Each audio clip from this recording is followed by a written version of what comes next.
On today's episode, we'll talk about cookies on set, what acting is, The Sixth Sense, The Postman, and of course, telling Kevin Costner you aren't interested in another audition. Just a little bit of business before we start. There may be a curse word here or there in this episode, so please listen responsibly.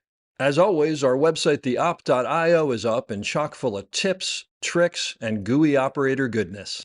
Make sure to check out The Breakdown, where the best operators in the biz explain shots they have done, The Musings, where we discuss everything from quick tips to larger concepts of storytelling, the answers, the images, and so much more. I may or I may not take a break or two during this episode, but I promise that none of them will be longer than 22 seconds. Will you be in or around the Chicago area June 21st and June 22nd? If so, you've got to check out Filmscape Chicago. This year, they are hosting over 50 classes spanning all areas of production, from animation to IP law to cinematography and beyond. Plus, an exhibit floor of top manufacturers and rental houses showing the latest in gear and tech. And best of all, it's free. Register now and join in the fun at filmscapechicago.com/register. See you there. Finally, if you are enjoying the podcast, please follow us, write a review, share us with your parents, and talk us up around the water cooler with your friends. So grab a beverage, sit back, and enjoy the op. Thanks for listening. Lock it up, nice and quiet, and let's roll. Rolling. Victor 30 Echo, take 2. Hey, Mark. Hey, Mark. And camera set. And action. Hello and welcome back to the Op Podcast, the podcast where we talk about operating and the art of visual storytelling. I am Dave Comides, your host, and I'm coming to you today from fabulous Inman Park in Atlanta, where I am here shooting a show. And my guest today, who I am very excited to have on, as I'm always excited, is not only a great actress, but a good friend, and we've worked together before, not enough, but and now we're working together again, and it's great because we get to hang out, and I convinced her to do this podcast. Incredible actress from across the pond, Olivia Williams. Olivia has done a couple of interesting things in her time on screen. Dune Prophecy, The Crown, The Father, Manhattan, which nobody has ever seen and everybody should, and we'll talk about. Dollhouse, The Sixth Sense, Rushmore, The Postman. She has 16 nominations and 5 wins, just a couple of them. 3 nominations for SAG Awards, The Crown, and An Education. 2003 winner for the British Independent Film Award for The Heart of Me. 2011 London Critics Circle Film Award for The Ghostwriter. It just goes on, and she is not only a great actress, but a great person and a really good friend. Thanks for being here. This is such a pleasure, and it's great to hang out with you and do your podcast and to be filmed by you again. You're the best. And we're done. So my first really big question, because you live in London, right? Yes. Is Ted Lasso, is that like what London's like? Absolutely. It's Fantastic. all picturesque Richmond, pavements with pubs. And everybody says hello to you when you everybody walk down the says street. hello, Oh, yeah. I'm so happy. Do you know That makes what? me really Little happy. bits of London are like that. Yeah. Just like little bits of Paris are just like Emily in Paris. So it's not all true. No, but there is, I think, in any big city, something that I find very encouraging, as we're finding here in Atlanta. There are little pockets of community. There's a street and people fall out of their house at the same time every morning, and Yeah. you say hello and form a community. So I live right in the middle of London, but I have the people on my street are my village, and yeah, I've lived there all my life, and so it feels like a small village within a vast metropolis. The reason I ask is because I have a couple of British friends who are so angry at Ted Lasso because they're just like, now everybody thinks all of England is like that. It just isn't. But anyway. I quite like. I'm very happy living in denial and delusional Aren't we all? about how lovely it all is. Yeah. But yeah, no. Occasionally we have to get real. So what's your story? How'd you get into acting? So I was raised in a family. My parents are both lawyers, but they were barristers. So they're the type of lawyer that appears in court. In England, we and in the UK, we divide lawyers into 2 sorts, which is barristers who appear in court and solicitors who stay in the office. And it always entertains me a great deal. And I tape the message and play it to my sister, who is a solicitor, when in LAX it says it is not necessary to give money to solicitors, because a solicitor is a very different thing That's pretty funny. in LAX from what it is in London. Wait, so did your parents wear the little like wig? It's quite a big wig. quite a big- They were big wigs. My parents, they were both judges at one point, and they were what were then QCs, Queen's Counsel, but now we have a king. They had to change their title to King's Counsel. But my father's dead, and my mum is still alive, and she is Anna Worrell KC. So you didn't grow up you didn't grow up in a movie family. No, not at all. The reason I began down that road is there is a connection which is legendary between barristers and actors. I think that sort of performative quality of having to take on the story of a defendant, having to represent them in court, and also that thing of appealing to and winning an argument for a character. I think being a barrister That's interesting. and being an actor are not unrelated. And then there's just the sort of show off quality that there is in both. I wasn't, and I hope I've gained some, but I'm not the sort of introspective actor. My husband is a sort of introspective actor. He's not an extrovert. But What do you mean by an introspective actor? my husband's not an extrovert, so he doesn't. He wouldn't stand up at a party and play the piano, even though he's a brilliant pianist, or Okay. sing a song. That to him is a nightmare. If someone says, "Get up, Jean," Perform. sing a song Yeah. for us. Whereas even though my singing voice is appalling and I can't really, I will sing and dance not for gonna you. ask you to sing. Yeah, without you asking me to. got you. I Okay, will well, you anyway. So I have that sort of slightly show off gene. So I basically, my parents loved theatre and ballet and music, and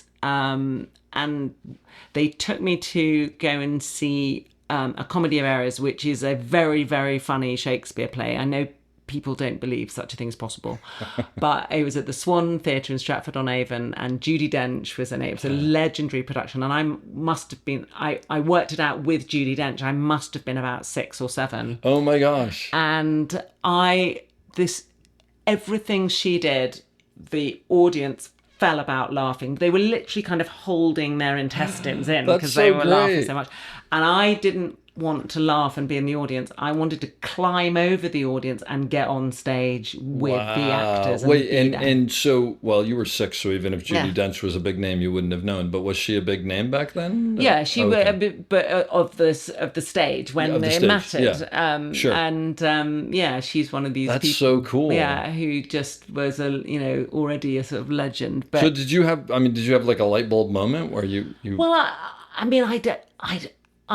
it was constant. I actually wanted to be a ballet dancer, and my father loved the ballet. He was a very extraordinary man. He was a feminist, and his wife had a job equal to his, and he encouraged his daughters to do. I have an older sister, to do what they loved. And he used to drive me and my sister to ballet class. So he wasn't a dance mom, he was a dance dad. that's And he tied our ballet shoes. I think he tied them up a bit like you tie up rugby boots. Like our feet used to go blue because our ballet laces were ballet ribbons were so tightly tied. So I had that performative thing where Yeah. I wanted to be on stage, and I loved the fantasy of it. I think I loved quite recently, not a long time ago, I went to go and see a play called Uncle Vanya, a Chekhov play. Sure. And there's this beautiful moment in Uncle Vanya where Vanya comes in and he stumbles upon Yelena, the woman he loves, snogging Astrov, the doctor. And he's brought her a bunch of flowers, and they have to be sort of late summer roses that are sort of overbloomed, and it was such a beautiful moment on stage, and I went round afterwards to see the people I knew in the play, and there on the props table were these really quite grubby plastic flowers, and that at the same time thrilled me and broke my heart. I love it that Because the shitty, curtain had crappy. been pulled back, you mean? Yeah, yeah. I love going backstage and seeing that the dressing rooms are dirty and Yelena's tired and has got, a drink problem, and it's all thrilling that is. But also, it broke my heart that those beautiful, on stage, they look like the most beautiful bunch of late summer roses you've ever seen. And then they were some stanky old plastic flowers. So that's great. That's what I love about it. And that's what took me towards it. But it was a late call as a career. I was very skeptical and constantly telling myself that it was a stupid way to earn a living, that you couldn't earn a living, that you would never get a job, that it wasn't real. And so I did a degree at university and was going to go and do a law conversion course to do what my parents did, not as a kind of negative choice, because they loved their job and they were really good at it. So I would have loved to have been a barrister, but I never quite sent off the application to law school, and the one stamp I had went on the application to drama school. Wow. Yeah. Oh, so you did put your money down and try to get in, and so I did. And is this like the national school or something? It's a school called the Bristol Old Vic Theatre School. You and I are both political people. Just to get political for a moment, the Bristol Old Vic Theatre School has just had to financially close its course for undergraduate level people, and so only people who can pay can go and do it after they've graduated. So there's another end to access to the arts for people who don't come from the middle classes like me. So that's very sad. But anyway, it was an extraordinary school.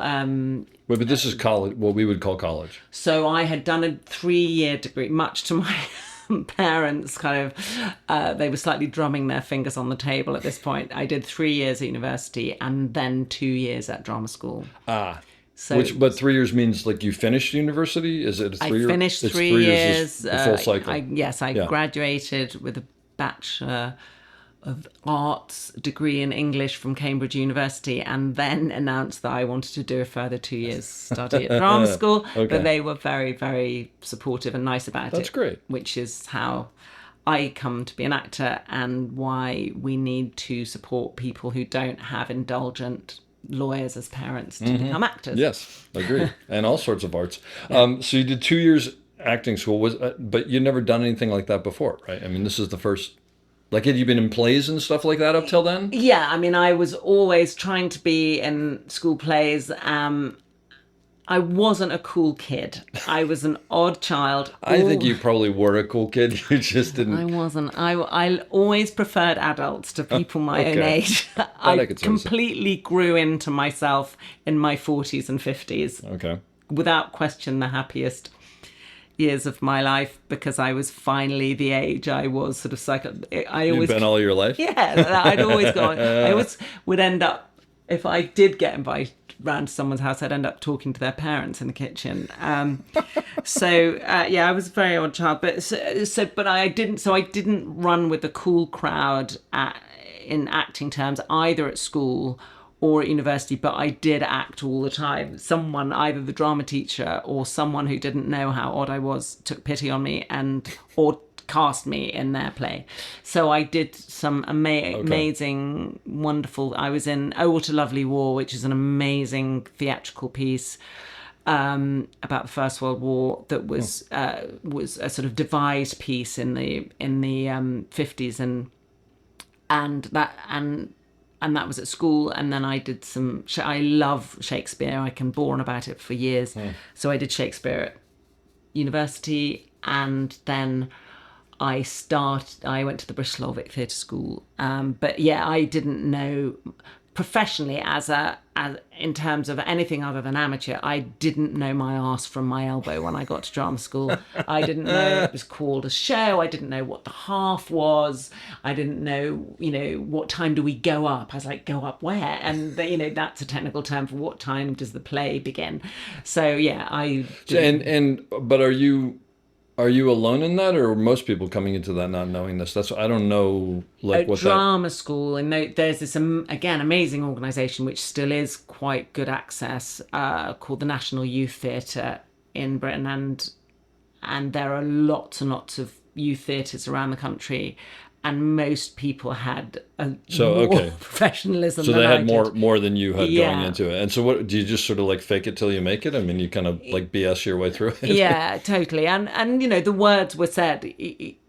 I went to this very fancy university, and there was and is still and should be a sort of anti-intellectual feeling in the theatre and in acting, because if you come in with too critical... I was taught for 3 years at university how to critique writing. Sure. That is what you do. Yeah.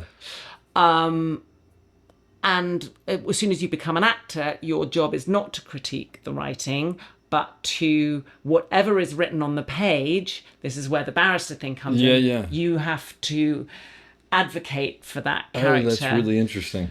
And I still do, and there will be some people who might listen to this podcast who've had experiences of me once I get going critiquing a script. It can be a pain in the arse. There's a lot of times on set where I'm like, no one's thinking, I wonder what Olivia thinks. In a good way.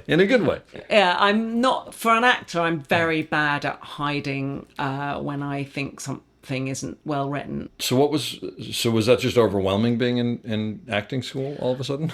Yeah, it was that thing where you were led to believe that you were going to be molded, and they were going to break you down and build you back up. And, oh, really? Wow. And I've thought, this is having no effect on me. I came out of university arrogant, there's no question, and actually it was molding me, but just I didn't know it was, and not in the ways I thought. But Bristol Old Vic wasn't. There are very different schools of acting, and we were discussing that the other day. An acting coach who was encouraging an actor to use pain and tragedy and appalling things that had happened in their own life to create an emotion when they're acting. That was not how I was trained. And at the time, there was a type of car called a Ford Sierra, and the Bristol Old Vic Theatre School was described. They produced the sort of Ford Sierra actors who were like, learn your lines and don't bump into the furniture was the kind of all right. The music teacher who did one of our fake auditions, her note was to one of my friends that he hadn't polished his shoes. So it was very much the old style. That's great, of acting. I love that. There was one lovely man, and we did a week of camera technique, a whole week out of 2 years. Yeah, out of 2 years, I was going to say. Yeah, of how to act on film. So I was released into the business a completely theatrical person. So that was my question. So this was mostly like for being on stage? Yeah. Okay. All right. Yeah. Iambic pentameters, how to be heard from the back of the gods, which is the highest seats in the theatre, called the gods. And, literally say your lines and don't bump into the furniture, which is more difficult than you might think. Look, the bumping into the furniture, I could handle. The saying the lines I couldn't. So I can completely understand that. So you got out of there. I mean, look, did you think I'm going to be on the stage, or did you think I'm going to be on TV or in movies? Or was there a plan? My ignorance of film and camera work was astounding. And I wanted to be an actor and do Shakespeare. Okay. That was what I set out to do. Yeah. Not knowing what would happen to me. Yeah, obviously. So I set off I did a tiny little TV show that shot in Amsterdam. I couldn't believe it. I was flown out to Amsterdam and was in this beautiful hotel, and this great actor who was playing my dad, he set a beautiful tone actually for the whole of my career. Though he called my hotel room and said, "Tomorrow I'm playing your dad, and we have to look like we've known each other for all our lives. So a few of us are going out for dinner. Would you like to join us?" And that literally, I thought, that is how I am going to be. Oh, that's so great. Yeah. And you're what, 22? Yeah, 24. 24? By that stage. Okay. But, first job out of the gate. And he was called James Lawrenson, great stage actor, also worked on film. And I worked with his son, who was a producer many years later, and told him this story. And, he'd died by that stage. And, it was a really moving That's wonderful. thing. And I didn't know at the time that other people didn't do that. Yeah. But I took that on with me. But that's the new normal for you, right? And Yeah. actually that tells me so much, that explains a lot about things that I've seen you do, over the years and heard about. How wonderful. And how amazing is it that it always blows my mind how people look at something like you just did and go back to that and it set the stage, no pun intended, it set the stage. Yeah. And if it hadn't happened, you could have just gone off on imagine if that person had been horrible. Yeah. And that was your first. And I have experience. come across horrible people later, but I have in my back pocket it doesn't have to be This is like the that. right way to do it. Yeah. That's fantastic. So, we all tried to pass these things forward on. So that was a TV show or was it a movie? Or? It was a TV show called Van der Valk. It was revived. It was a bizarre. I don't know how it came to be. For some reason, it was a cop show set in Amsterdam for no good reason other than you got to run around Amsterdam. beautiful Amsterdam. That's fantastic. And I don't know, all the crew could legally get stoned. I don't know why we're there, but it was beautiful and fun. And James Lawrenson was really nice to me. And it was my first job. And I went straight from that to the Palace Theatre, Westcliff-on-Sea, which is an obscure little theatre, which was one of the last theatres to be doing repertory, which means you would do a play for 2 weeks while you rehearsed the next play, and then you would do it for 2 weeks. I can't even imagine this. And I did a season of that. I did A View from the Bridge, and I did Lettuce and Lovage, which was a sort of stalwart of repertory theatre, and a pantomime. And, Wow. but it really started at the bottom. And it wasn't going well for me, the acting thing. I was not getting flash work. I wasn't, the people I graduate, and Minnie Driver was in my generation. She sort of fast tracked straight to, working with Jack Nicholson. And, Sure. And I was like in the slow lane watching these people So, when you got that, what was the TV show called? I can't even bear to say it. Van der Valk. It's Van der there on Valk. IMDb for anybody who wants to see. We're going to look it up. But that was a season, or that was That was one show. Oh, that was one episode. Oh, one episode. Yeah, I see. Okay. Someone died every week. I got you. Okay, so it was Yeah. one episode. So it Yeah. wasn't like you came out that and you're like, I get how to act on TV. Or No, whatever. not It at was- all. I was, as I said, my confidence was astonishing, considering I had nothing to base it on at all. Yeah. But there was some beautiful legendary BBC adaptations. There was one of Middlemarch, I didn't even get to audition for it, and I was like, what? It's not happening for me. Yeah. I went on a tour of this. The first time I came to the States professionally, I was understudying Anastasia Hilly in Richard III. Ian McKellen was Richard III. Wow. So I went around the whole of America on this beautiful theatre tour, but didn't say a word on stage. You never got on stage. Oh my gosh. The lead guy, I was on stage as a non-speaking. I was a nurse, a maid, and a whore, who were the three silent women of history. I didn't speak. I had to serve the soup to Ian. And I understudied Anastasia, who's an astonishing actress still to this day, and we're still friends.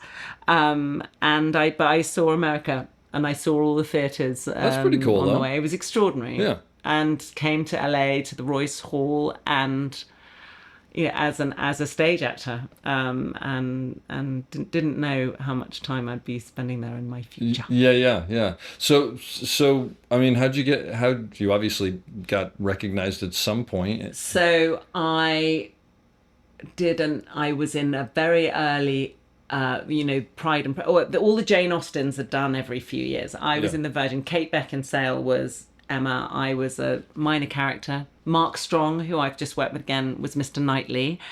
That was my biggest thing. And then I had the most bizarre experience of,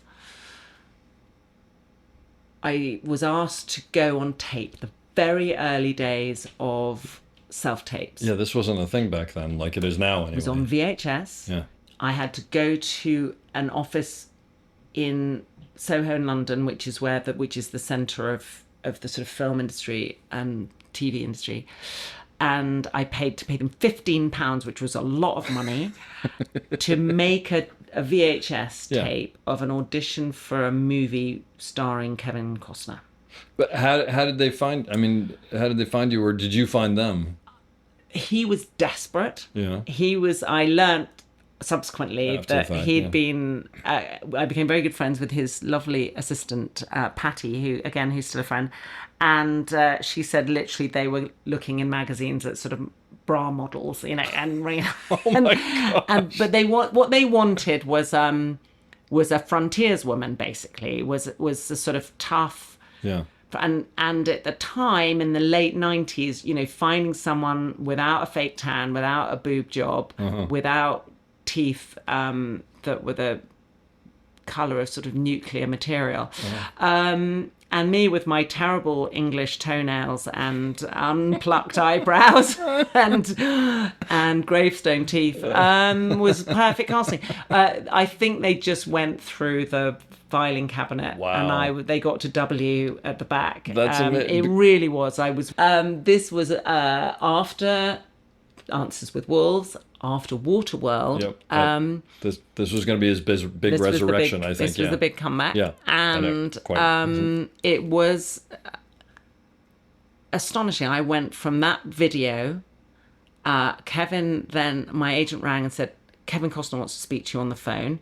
We go back to my arrogance. I was like, okay, tell him I can talk in a couple of hours. I love it. For no reason. No reason. So I great. just went to walk around the park for a couple of hours. I didn't have anything to do. I don't know why I said that, but And then on the phone, and Kevin, I'm sure will tell this story the same way.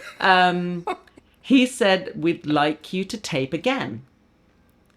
And I said, I don't really see the point of going on tape again. Oh my gosh, this is great. I said, you're not here. I did the best I could do. I've already done what you asked. And it's like, I'm just going to do it again. And whatever I did that you liked the first time, I'm not going to do it again because I'm going to be nervous. And this may be a stupid question, but meaning do the same scenes again? Or you didn't even get that far? He just wanted to do another video. And I was like, that cost me 15 quid. Send me 15 quid. And I'm going to go and buy another outfit for 30 quid. And it's like, and to get to the place in Soho, that's a taxi ride because I cycle everywhere. But if you're going to an audition, you have to get a taxi. So you look good when you get there. What was his response? He was very silent. Sure. And he went, okay. And he's okay. And we ended the conversation. And my agent goes, what did he say? What did he say? And he said, he asked me to go on tape again. And I said, I didn't think there was any point. And you could sort of hear the sound of hair being sort of torn out. Oh my gosh. And then they said, they're going to fly you out tomorrow.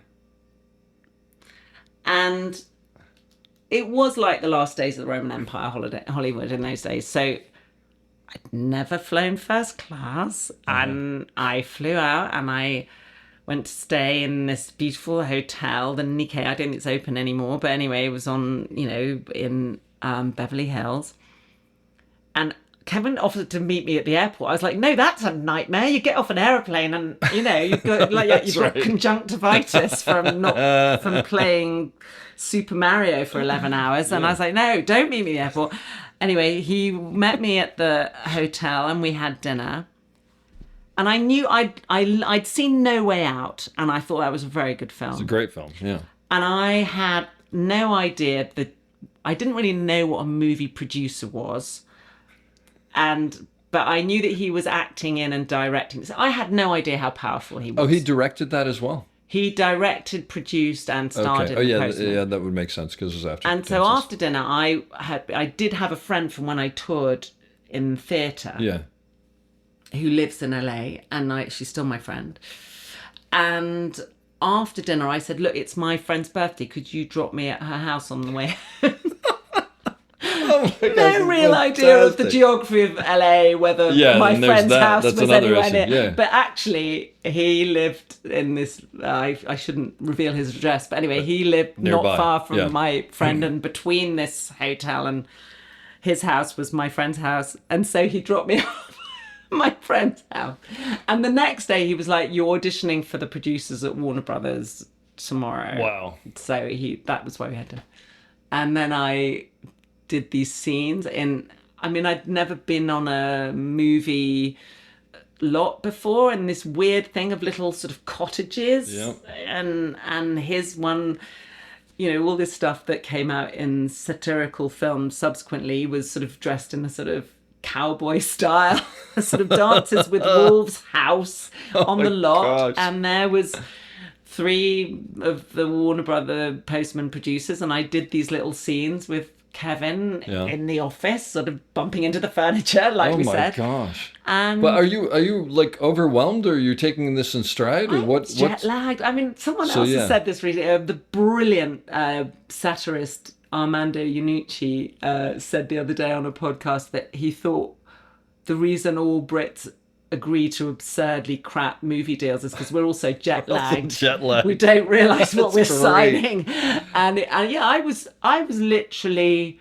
I don't know if you've ever been on board ship for a few days, and when you get off the And boat, you're still going up your and down. equilibrium is still I was messed up. literally Oh, that. okay, I was so you're like just hanging on, stupid. basically. Yeah, not hitting the furniture. And then I went back to my friend's house, because the hotel was annoying, and they said, "We need to fly you out to the set," which was they were shooting in Bend, Oregon at that point. So the movie was already shooting? And they Oh didn't my have a gosh. leading lady. That's why I got the fucking job. That's why I got it. Because first of all, I was available. Second of all, I was prepared to work for the price of a cup of tea. Yeah. And, He Wow. said, and I was absolutely right about that video. It wasn't my acting, that first video. Yeah. It was at the end of the audition. I thought the whole thing was so absurd that I handed the script to the receptionist who'd played Kevin Costner in the scene, Oh, okay. in the Soho auditioning yeah. place, and I just laughed and handed her the script. And he said it was that smile at the end of the video that got me the job. Wow. So it was good I didn't do a second. That's great. And the second thing is that the character I was playing was extremely bloody-minded. So the whole "I'm not auditioning You for fit you it, again," yeah. it was like, Yeah. she doesn't even need to pretend. Wow. The only thing I needed to nail was the accent, which was a whole other. Yeah. So at any point in this, I mean, like, when did it hit you that you were? I mean, because how big? It was a huge movie, right? It was huge. It was I mean, millions. is it like I would hundreds of say, millions, or yeah, I think back it then came in anyway, at yeah. 197 million, I mean, which isn't that much now. But no, back then it was a massive movie. This is 1997. Yeah. So, but like, that's what I'm saying is, like, when did it hit you that this was like what it was? So things got very surreal because I'd entered the country as a there's visitor. that whole thing. That's right. Yeah. I'm flown to Bend, Oregon. They put half a head of. I've always had short hair. They put half a head of hair extensions in, and then realised I couldn't work because I had the wrong visa. Oh. But instead of flying, you have to leave the United States of America and re-enter with your visa. So they flew me to Vancouver So you can get out of the country and come back and in. left me there in a hotel. I haven't gone home yet from the. Well, that's the other thing is, tomorrow. like, you don't have like your clothes, and I mean, you haven't packed for 3 months of a movie. Madness. So I'm sitting and Just crazy. because this is Canada, which is closely related to the United Kingdom, we celebrate Easter, and everything closes over Easter. Okay. Which it doesn't in the United States of Yeah. America. And so the American embassy in Vancouver. Oh, there's no was business closed. that's going to happen. Yeah, yeah. And so and You're they stranded. were applying from a standing start for an O1. Oh my gosh. And, they were trying to gather people to advocate that I was this actress, the only person who could do on this, earth who could play this role. Yeah. I was like, there's no one to ask, except the people on Van der Valk. And the lady you handed the script to in the office in Soho. Anyway, so they managed, I don't know how they did it. Thank you, Warner Brothers, to get me, I think, a 10-year O1. I mean, just Oh my gosh. extraordinary. Wow. You can only do it. It has to be applicable to a job, but it was huge. It was just way bigger than I needed. So this was where the sort of, the stardust was sprinkled. Sure. But there were about day 3 in the hotel where they said, you're in the hands of the lawyers, God bless them. I love lawyers because my parents are lawyers, but American lawyers are a whole other ballgame. Yes. And they were like, you can't leave the hotel in case the embassy calls. And I was like, they're not going to call. It's it's Easter Monday. Yeah. Christ is risen. There's nobody's going to be calling me. But they were like, you can't leave the hotel. So it was just like I had been there. That scene in The Life of Brian where the Martians come down and take Jesus off off on a tour of space and then comes back. It was a bit, I'd been kidnapped. That when I think of that week in Vancouver, it's like that. And I mean, were you thinking this is going to work out and I'm going to be in this movie, or were you just thinking, well, I'll enjoy this and then I'll go back to England? I just didn't know what to think. I was still amazed that everything was paid for. Like when you're in theatre, you pay for your bus fare, you pay for your own food. I was just amazed that you didn't have to go and get your own food. Like it was room service. You call room service, and I don't have to pay for it. I still think, you've seen me on set. I still fill my pockets with the free cookies because I think they might be gone tomorrow. Olivia has a very large bag that she carries with her on set that always has stuff in it. There's free food in it. Yeah. So you eventually, obviously, you got on this huge set. I got on this, and I mean, you've a set. It sounds like other than one day on this, or one episode of this other thing, which is a couple of days, you've never been on a set. Really, I did. Right? I'd done the Emma, so I'd seen how filming works. Okay. But we got on set and there was like 200 horsemen. That's what I mean. It's like this is not just. This isn't two people in an office. It was extraordinary. They, and it was a post-apocalyptic story. So they created a world of people living on the land, and I was in with this extraordinary man, John, can't remember his name. His beautiful costumes being knitted for me out of yarn that had been plucked from the back of a sort of Kashmiri goat. I mean, just beautiful workmanship, craftsmanship, people at the top of their game everywhere, and it was I went in with that stupid British sort of apologetic thing of not being able to ever compliment yourself or be seen to compliment yourself. And this poor man had spent a week putting in individual strands of hair, sticking them to my hair. Good and Lord. I had this beautiful makeup artist and this beautiful costume. And I can remember them in front of the mirror going, how do you think you look? And I'd said that stupid British thing was like, oh, I can't look at my, Oh, as opposed to, And I realised then it's like, when you do that, you are insulting. You're insulting those people. It's not about you. It's about them. Yeah. And so I learnt to say, my hair is beautiful. You're the makeup you've done is fantastic. Yeah. Thank you so much. That's I interesting. love my costume. This lighting is lovely. Mm-hmm. What a great shot. Yeah. And that it was a process of learning, unlike stage where you are in control of the performance. A lot of the time in acting, you are a surface off which light bounces. And you are a clothes horse, or, you are a surface upon which a makeup artist paints. Yeah. And that was one of the infinite lessons I learned on the Postman. And I, to this day, if I ever get the chance at an award ceremony to thank him, Kevin taught me how to act on film.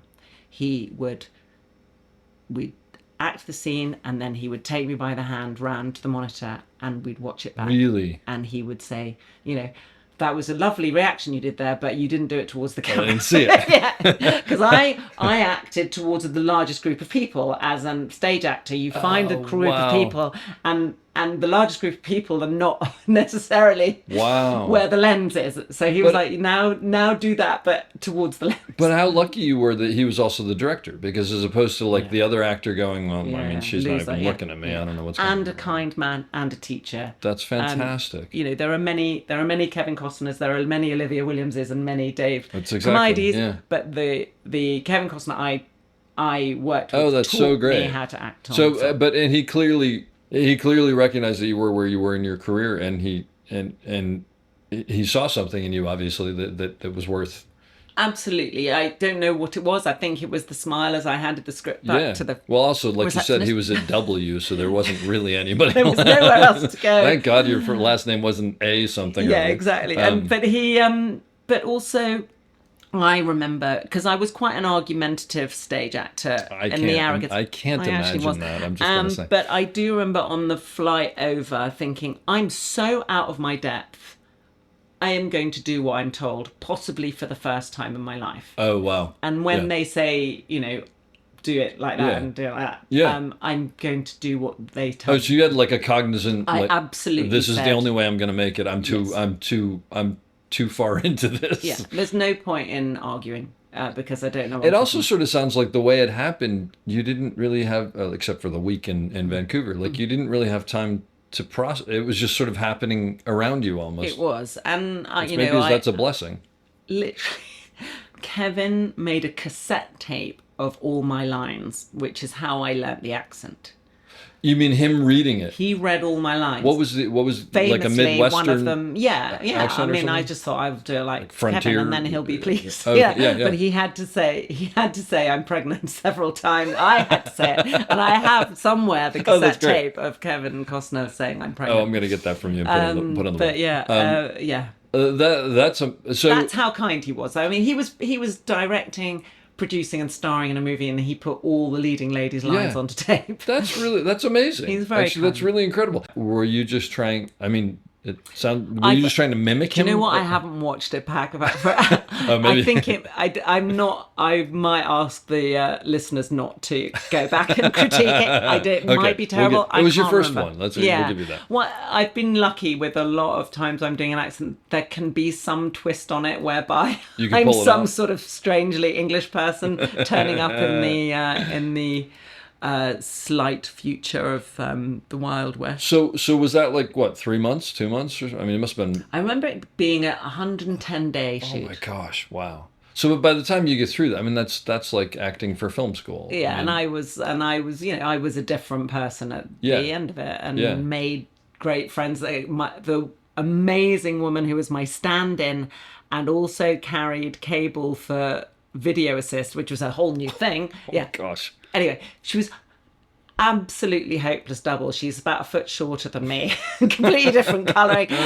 But she's my dear friend to this day, Amy Weinstein. She's coming to visit me here in Atlanta. Wonderful.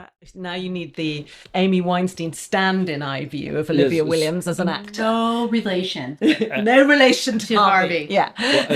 Well put. So wait, you met on the Postman. Yes. And you were her stand-in. I was her stand-in I'm about a foot shorter. Yeah. But colouring was similar. Colouring was similar. I had an apple box. And Olivia was just learning. It was her first movie, and she was learning the set. And a lot of times I was also doing video assist. And so I'm wrangling cable that's like under like pounds of horse shit. Oh yeah, of course. Because we're in the field and stuff like that. And so sometimes it took me longer. And so I'm like, Olivia, come here. Can you stand in for me? And she was always on the set. I love this. I'm like, I gotta go to the bathroom. Can you stand in for me? She literally told me this. I would go and stand in for my stand-in, and then I'd see she was over at craft service of waving, smoking cigarettes, drinking beer. No, but it was great. It was great getting to know her. And I remember one day you saying it was really hot, and you're like, I'm really hot. I don't want to stand. I don't want to stand in it anymore. And you stand, and you probably just went, oh sure, and walked in there. Yeah, of course. Or when I had to get on a horse. Yeah. and it's like the little Jewish girl on the horse. And it's like, we're like on a horse on the dam. Yeah. Where you're just, and you know, she's like doing her own stunts and jumping on horses and off of horses. And I'm like, can you get down? Olivia? I did stand in for myself or sit in for myself on the But you still do that, actually. Yeah. Which is that just like I'd rather them light me I than wanna light know someone what else? you're doing. You want to know what we're doing? It's nosiness. Keeping an eye on I commodities. don't believe me, and I'm perfectly happy that. So here's my question for Amy. I know her now. She's been in a lot of movies. You met her when she had just gotten her first big movie.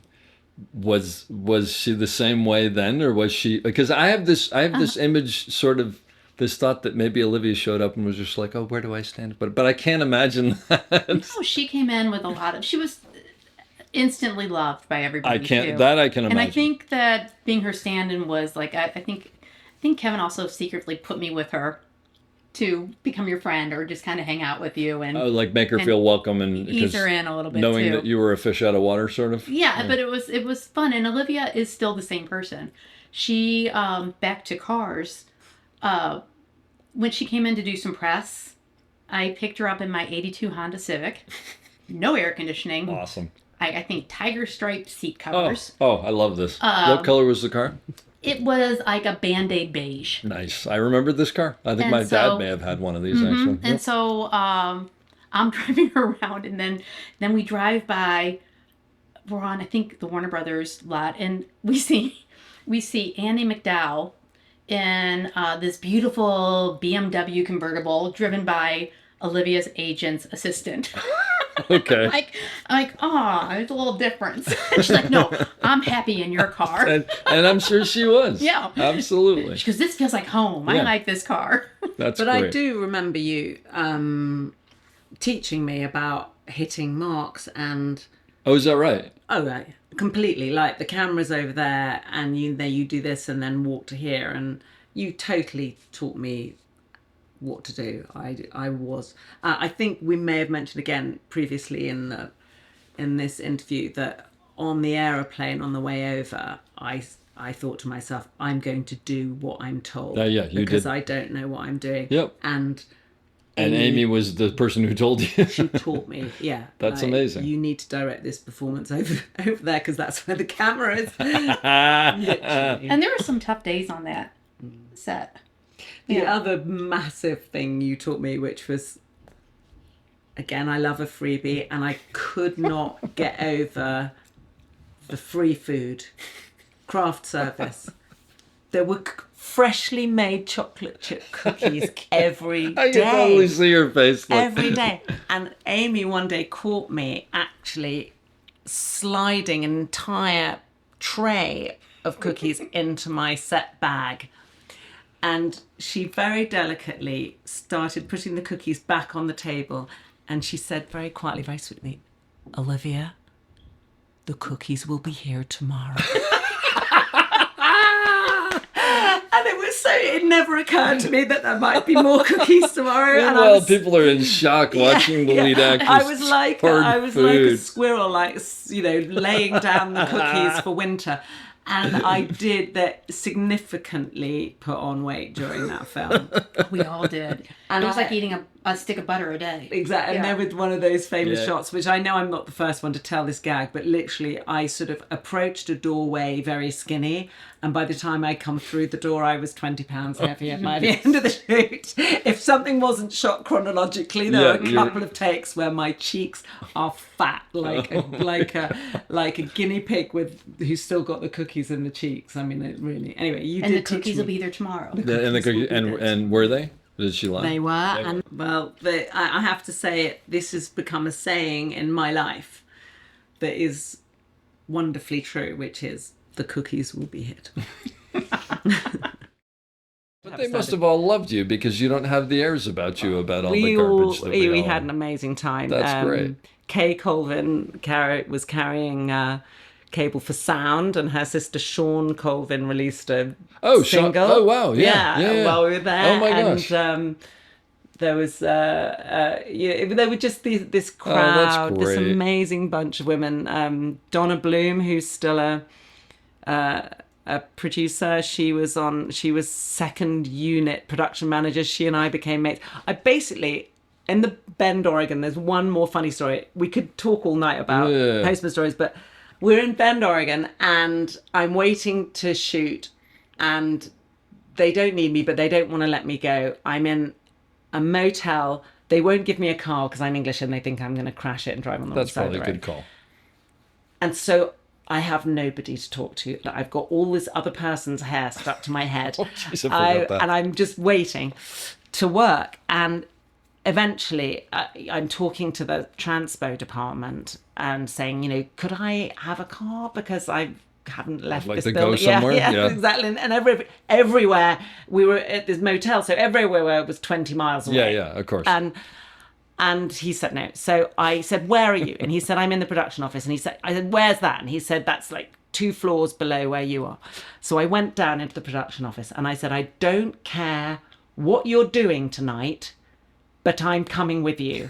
And this was transportation, the accountants, it was whoever's in the production. Yeah. And so that was where my friend, and it turned out the editors were British. Okay. And I stayed friends with them for years. But yeah, I found the editors, who were 2 spotty guys in a darkened room working on film still. Oh, wow. Yeah, sure. And so I hung out with them. And so I didn't meet any actors. This idea that actors only ever hang out. I didn't meet any actors for months. And so I made very good friends with everyone in the crew. That's great. And that's really set me up. That's fantastic. That also tells me, it explains a lot about how you are on set and hanging out with the crew and how wonderful you are with the crew. So when you finished that, did you just think, like, I'm set, this is easy street from here? Like, everyone's going to be knocking? Or? It was just very surreal. Lots of weird things were happening in my personal life. The day I got the job, my then boyfriend proposed to me. So, Jeez. And then as I was going to get back and get married, and that didn't happen. And so I got on a plane and went back to LA. I'm a great believer in running away from your problems. And I sat in LA and I was sitting at my friend's house, the one whose house Kevin drove me to, reading scripts, and one of those scripts was Rushmore. Wow. So it was in that golden period when you've made a massive Hollywood movie, but it hasn't come out yet. Okay, gotcha. So people have heard your names, but they're not really sure whether you can deliver or... unknown who walked in and number 2 on the call sheet of... everybody's going to be talking about that, right? Okay, yeah. And I booked Rushmore in that golden golden time. Yeah. So went pretty straight from Postman to Rushmore. And then a genius producer called Barry Mendel, who produced Rushmore, also worked with M. Night Shyamalan. M. Night Shyamalan was looking for a woman who was unknown to play young wife for Brucey, and Barry called me up. I was in this same lovely woman's house where I always stay in LA, and Barry said, can you be in Santa Monica in 20 minutes? And I got in a car and went and met M. Night, and again I think they got to the W's in the filing cabinet. I don't think but so. Anyway, I booked that job, so I literally went. That's incredible. Postman, so wait, Rushmore, those are your Sixth Sense. first 3 films. First 3 Hollywood movies. Sorry. Hey there, podcast listeners. A quick note before we continue. The next 10 minutes or so involve a story about sexual assault and may be triggering for some listeners. While we at the Op hope that things like this never happen again, we are also realistic and want to remind everyone that most call sheets have anonymous HR hotlines, and the guilds and unions are good resources for reporting wrongdoing. Another good option that anybody can take on is to look into free bystander intervention training to know what to do when you see something going on. And that can be found at right2b.org. We'll also carry that link in the notes for this podcast. Remember, change only happens when people speak up. So speak up, speak loud, and be heard. I wanted to make sure to ask you, you once told me an unfortunate story about you after the Postman, I think, with He Who Shall Not Be Named, Yes. which I sort of went back and forth about whether I should ask you about it, even though I know you're fine to talk about it. But then I thought, you know what?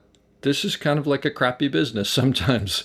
And I think when people hear about people who have been through tough stuff and survived it, it helps on some level. Is that something you want to share? Yeah, I mean, I'm not. It's a very difficult issue because it involves feminist politics, Me Too, victims, people who are victims of sexual assault, and the ones who got away. And I am one of the ones who got away. I was asked by quite a few people why I didn't speak up at the time, which is very obvious now, but I will explain why in a minute, and why I didn't speak up when he was exposed. So what happened to me was exactly what happened verbatim to so many others who spoke out.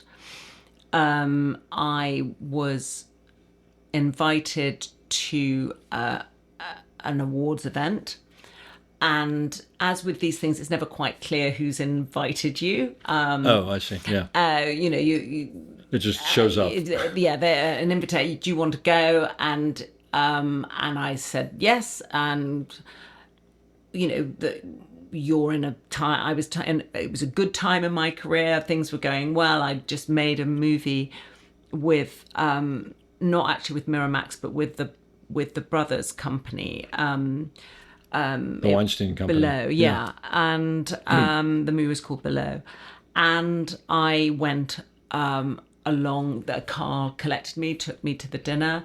And it was a lovely dinner of interesting people at a table at an award ceremony.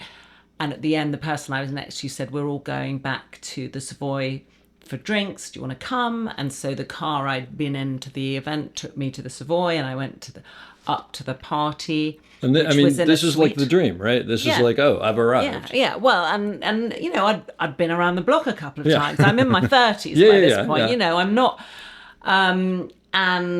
The party was in a suite, so it was a room, not a bedroom, and there were lots of people there. And it turned out that the table had been the Miramax table. Oh, I see. Yeah. And I had a lot of free champagne, love a freebie, as you know. And within 20 minutes or so of my arriving in this suite, everybody else left, and I was left alone, and there it was just me and Harvey. And did you sort of realize that people were trickling out, or it just suddenly occurred to you, like, wait? I was like, we were sitting and we were chatting. He is a fascinating man, a great anecdotalist, a arguably great filmmaker, whatever you want to say. He had some great stories. Yes. And the story he was telling me was about making The Godfather, whichever one it was, and the mafia threatening to burn down the set. Yeah. And I love all. I mean, this Sure. is like Who pure. wouldn't listen to it was that? like real life Godfather. Yeah. And the people he named, and then halfway through a story, he starts moving his head around and kind of he goes, my neck's really stiff. I think I'm just gonna go and change into something more comfortable.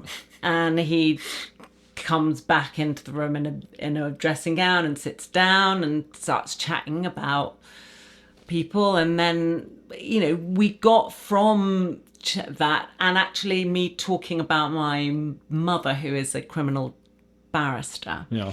And we talked about that for a bit.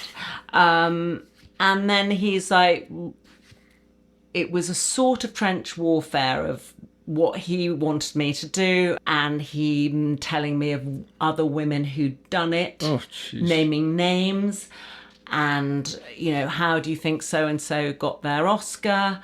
And the Oscar for a blowjob was an absolute on the table offer. God. And I said, I am looking for a job, Harvey, but not that sort of job. And I'm going to be going now. And there was a bit of a sort of kerfuffle towards the door. But I got out of the door and got down to the car that was still waiting. And I fell into the back of the car and said, you are not going to believe what just happened to me. And the driver said, I know exactly what's just happened to you. Oh, I didn't know. That's even almost more horrible than that's so. It's one of those things that like these things don't happen on their own. Like, oh. And then we cut to a year later. Wait, just out of curiosity, was the driver like sorry? Or was it just matter of fact? You know what? You probably don't remember. Yeah, never mind. No, I understand that. I understand. I wish I could remember. He just said, I know exactly what happened to you, and he drove me home. I'm sure he was matter of fact about it because it probably is the only way you can live with that. But start as a person putting it together. It's like this began at 6:00 this evening when the car came it was to all me. orchestrated, right? Yeah, 100%. Oh, and I would think that was self-regarding, and why would he? Until you hear that every other verbatim account in the newspaper was the same as what happened to me. Oh. And then a couple of year later, or around the same time, I'm at Sundance Film Festival. My agent says, very exciting, there's this amazing script. Meeting at another hotel somewhere else at the festival. And I turn up to meet the director and the producer and a casting director, and I go up and knock on the suite door, and Harvey's already in the dressing gown and says, do you want to have this meeting in the hot tub? Oh my God. And he had clearly had no recollection of our previous encounter at all. Interesting. And I said, we've been through this, Harvey. I can tell you how this ends. But I won't accept that. Geez. But, I was hanging out with other people who work for Miramax, and I'm getting to why I didn't say anything, because I was offered a ride back to LA the next day in the Miramax jet, and I took it. Mm-hmm.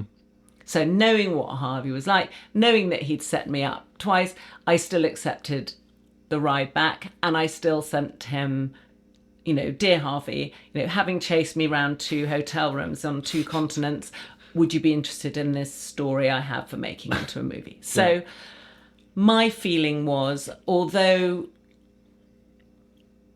I felt if I said what had happened to me, that it would weaken the experiences of people who were sexually assaulted by Harvey Weinstein. And I'm not sure of my own position. I still need, in some way, my own mind to be programmed from thinking that I was in some way responsible for what happened. Which, of course, you weren't at all. But anybody would say if he tried to get you in the hot tub for the second time, and then you went on the jet the next day, whatever happens to you is your fault. The fact was the jet was packed, and of course, obviously. I mean, but if I had turned up on the jet and it was Harvey on his own, and whatever happened. No, but look, that's obviously something you struggle with. But I don't think anybody who hasn't been in that position can make that determination. No, that's and my you mum's deal with things point, the way you who deal with is things. the legal expert on this, he says the analogy she uses is brilliant. Imagine you have a bicycle, and you ride your bicycle to a shop, and you don't have a lock for your bicycle, so you leave the bicycle outside unlocked. Now, that's a stupid thing to do, but it's not illegal. If somebody walks off with that bicycle, they are still a thief. You're stupid for not locking it, but the person who takes away the bicycle that isn't theirs is still a thief. Of course. And if I am wearing a very short skirt and I'm very drunk and I go into a man's hotel room, my bicycle is unlocked. But if you take that bicycle, you're still a thief. Still a thief, yeah. If you rape that woman, you're still a rapist. Absolutely, yeah. So that is my feelings on the matter. After this happened in LA, did you go to your agent and go, what do I do? Or did you go to anybody? I did. I did. And I my nature, you know me, I turn trauma into comedy. Okay. That's how I deal with it. I told the story to many people. I was not discreet. Yeah. And, you know, I've been chased around sofas. And there was an element, there was a appalling sexist comedian called Benny Hill in Britain in the 70s. And there wasn't, in the first encounter in the Savoy, there was a sort of Benny Hill. Like the fast, the speeded up. Go, yeah. We were going round and round the sofa. That's him funny saying, and horrible at the same You time. know, him saying, you know, a blowjob for an Oscar, and me going, I don't jeez. want Good an Oscar. Lord. But was the basic response, if was it sort of, if you want a career, don't do anything? It was taken seriously, and I'm sorry that happened to you, but anecdotal evidence of one of the women who was very brave and spoke out. Her experience was known about, and he did the, you know, you'll never work again thing, and she didn't. And she's not an actress now. Well, I just want to say I thank you for sharing that, because I think it's important for people to hear. It sounds like hearing from you talk about it right now, there's no absolute, like, this is what I should have done, or this is what, it's too much. The one thing I've really learned since even Me Too, which is now 10 years ago. Which is amazing. Everyone is groomed. Everyone is groomed by a groomer. And all those people in the room were groomed. Sure. And this thing, it's almost, I'm getting very political now, but it's like people blaming Kamala for losing the election. Don't even start it. The people who are to blame are the people who put the X next to Trump. That's exactly right. The person who is to blame for the rape is the rapist. Yes. No, it's an absolute astute. Do not take away from an encounter like the one I had in any form that you have done anything that led to that behaviour, anything reprehensible. The person who has committed the crime is the rapist or the person who has committed assault. And you are entitled to look back on something and realise that you were groomed. And grooming can take years, or it can take an evening, or it can take months, but you can be led to believe something is one thing and discover it's something else. But as I said, I had to deprogram my own brain, and I'm a staunch feminist with a feminist mother, you know, who took me through all this step by step, but still I felt in some way accountable for what happened to me. When you first read the script for The Sixth Sense, did it just blow you away? I didn't understand it. You didn't? Oh, but that's always my question to people, because sometimes I think the movie's incredible. I don't know how this would read. Or sometimes I think it'll read, but you'll read it and go, this is never going to work. Well, the legendary story of the this is never going to work, which I'm prepared to go on the record for now. Okay, here we go. Is that while I was shooting Rushmore, I was sent 2 scripts.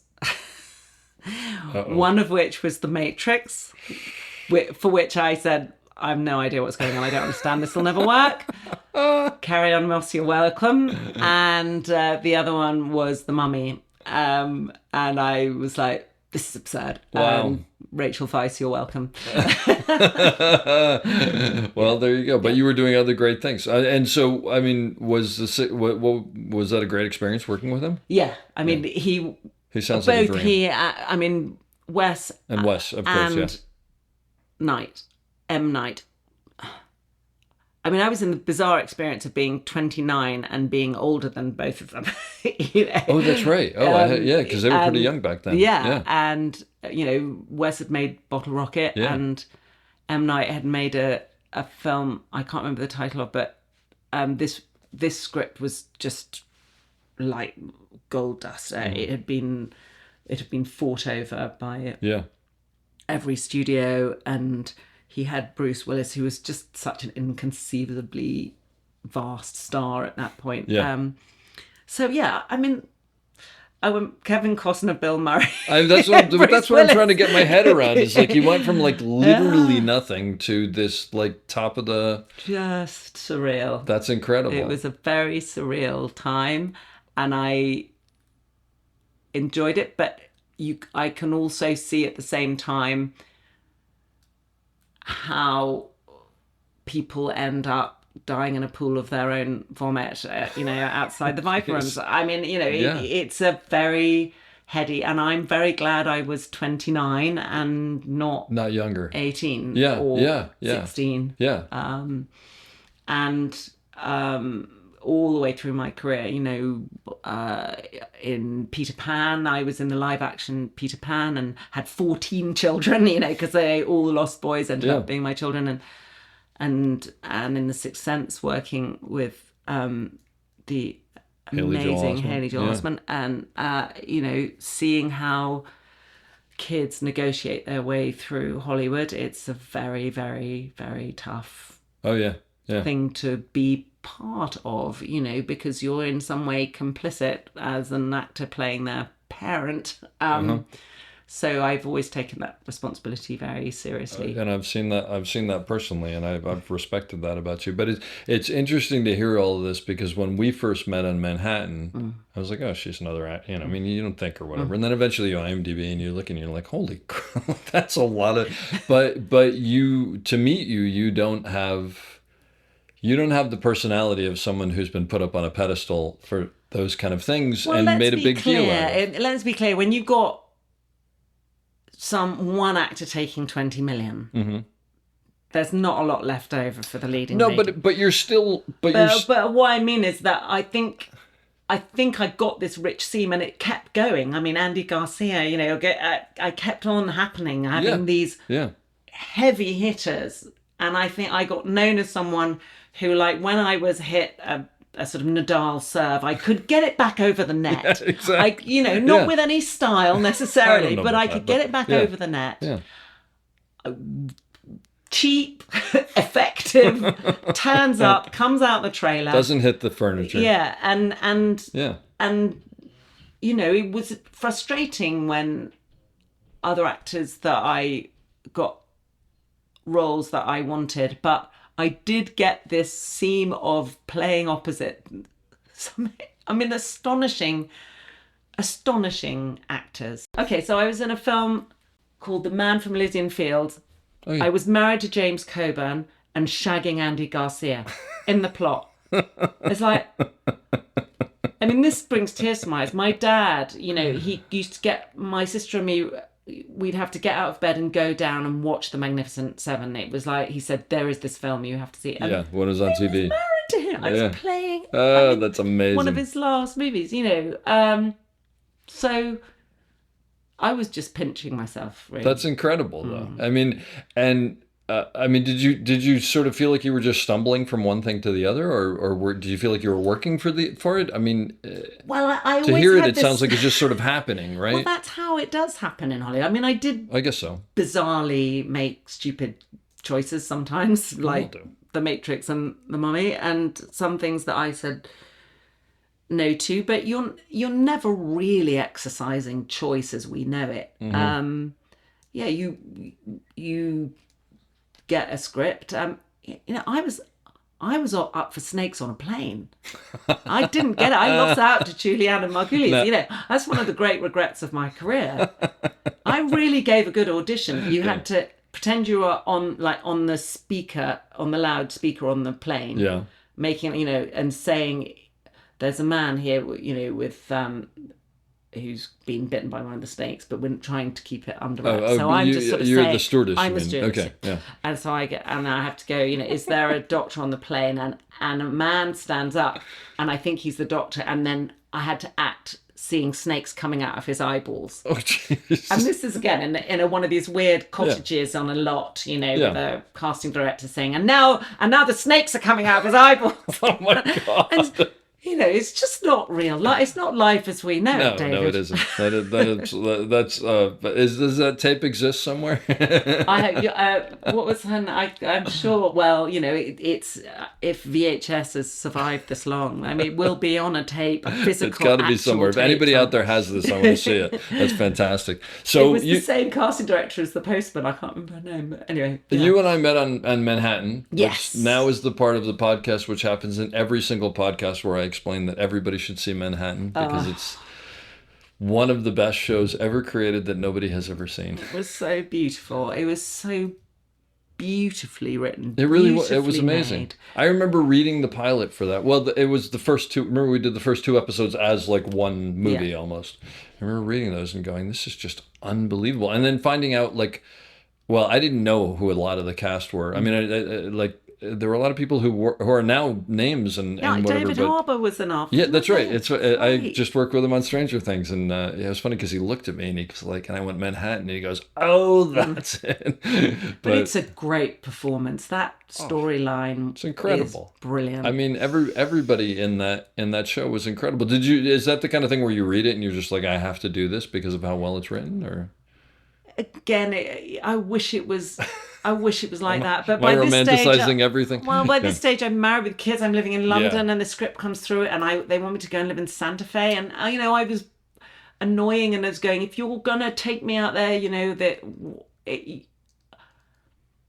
it's so awful. But everyone else has to deal with it in their lives. But there is the creative self that reads a script and falls in love. Mm-hmm. And you say to your agent, yes, and then there's business affairs. And David, they will say anything to undermine you, to belittle you, so that they can pay you less. Yeah. And it got to the point with Manhattan, as with on every show, where I rang the beautiful and delightful Tommy Shalami and Sam Shaw, and I said, phenomenal people. From what you say to me, you want me to do this job, and you like me and you think I'm a good actor. And you chose me, allegedly. And one of your writers says, as was said on this, we wrote this part with you in mind. Oh, I didn't know that. Makes sense. And then there's business affairs. Yeah. Who say to me, the last movie you made lost money. You haven't been in a viable movie, what they consider a viable movie, which is a movie that makes money since whatever.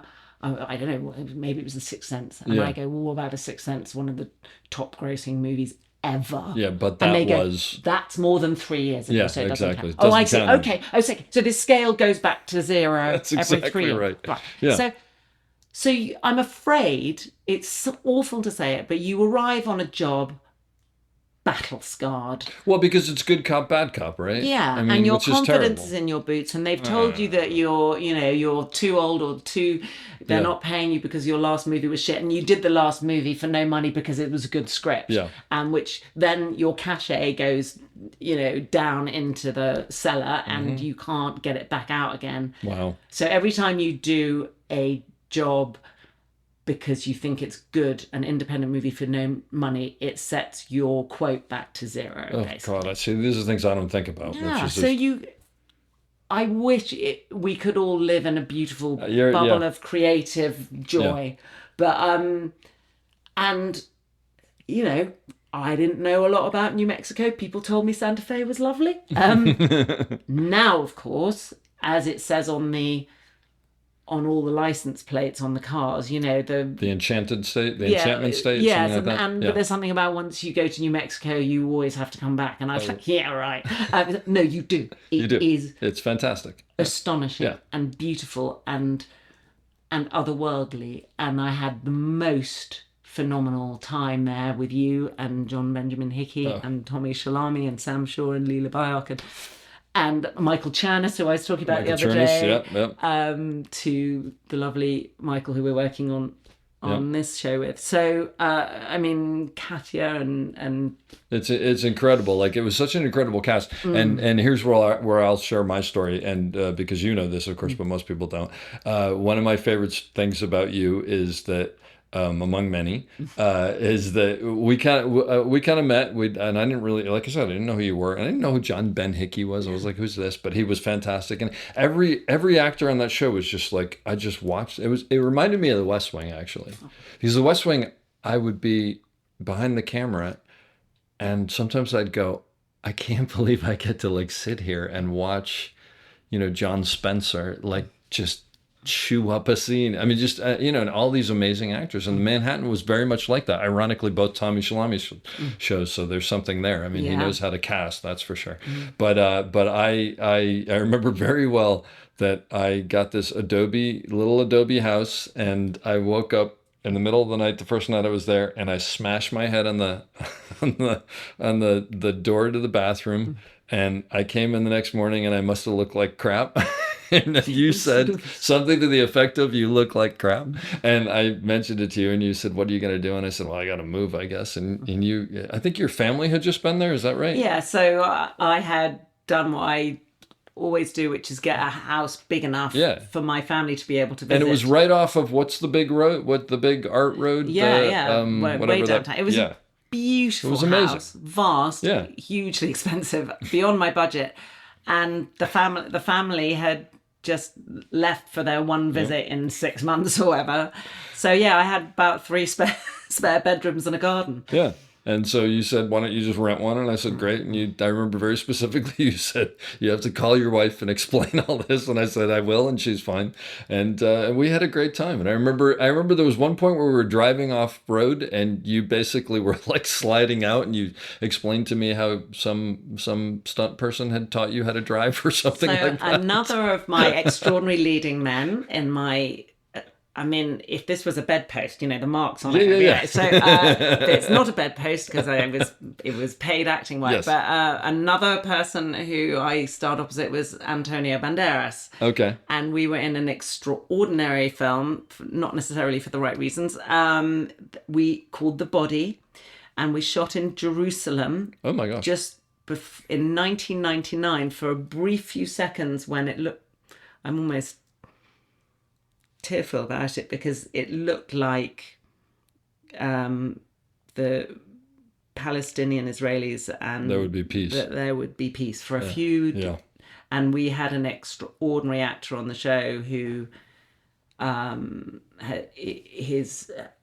had to become a documentary maker of what's happening in Gaza, and I don't know if he survived. But anyway, we had Palestinian Israeli actors on the show who hadn't been able to work because of the problems in Israel. Anyway, shooting in Jerusalem, my character was an archaeologist. I had a 1968 Land Rover, and I was taught to drive it and do handbrake turns by the stunt team. That's awesome. The stunt team who had been on the Italian Job, the original. I remember you telling me this. That's right. Yeah. So I learnt some driving skills. I remember we had to drive up some rock road to somewhere. I don't remember where we were going. Exactly where we were going. We were going to visit the witch doctor. We were going to visit yes, that's right. I forgot. Who lived in like a, it was like carved into the side of a mountain or something. House? It was basically like he lived in a cave like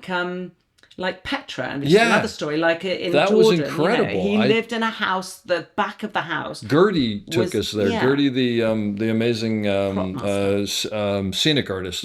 That's right. And you said, "Hang on, I know how to do this." You basically, when something starts going wrong on an unmade road, you have to put your foot down and drive faster. But it was hysterical because I remember you going, "Hang on, I know how to take care of this." And I'm thinking, here's this very I was going to say quiet, but you're not really quiet, but you're sort of somewhat sedate English lovely woman, and she's busting around the countryside. I have to tell you on that show, because on Manhattan all the cars were vintage, beautiful vintage, 30s and 40s cars, and there are very few actors who can double declapped, let me tell you.